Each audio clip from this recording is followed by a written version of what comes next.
পাতলা ঝোল করে দেখাচ্ছি কুমড়ো দিয়ে কেমন করে করি আপনারা দেখতে থাকুন। তেল গরম হয়ে গেছে, মাছগুলো এক এক করে ভেজে নেব, হালকা করে ভাজবো। মাছটা একটু উল্টে দেবো।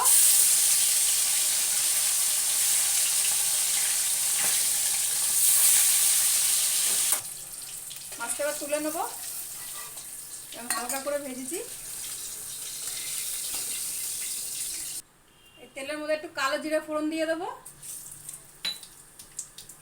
কুমড়োগুলো একটু ভেজে নেবো ভালো করে।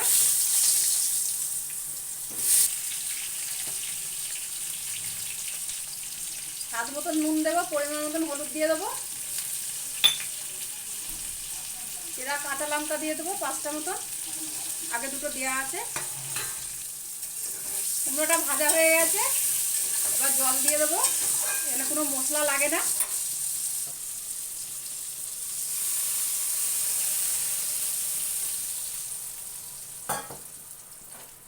একটু চাপা দিয়ে দেবো।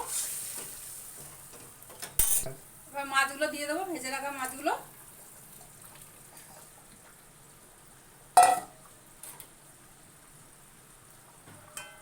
মাছটা দিয়ে বেশিক্ষণ ফোটাবো না।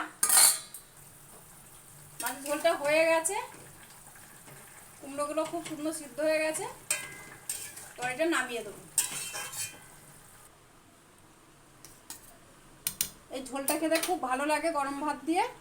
কে কেমনভাবে করে খেয়ে দেখেছেন একটু কমেন্ট করে জানাবেন।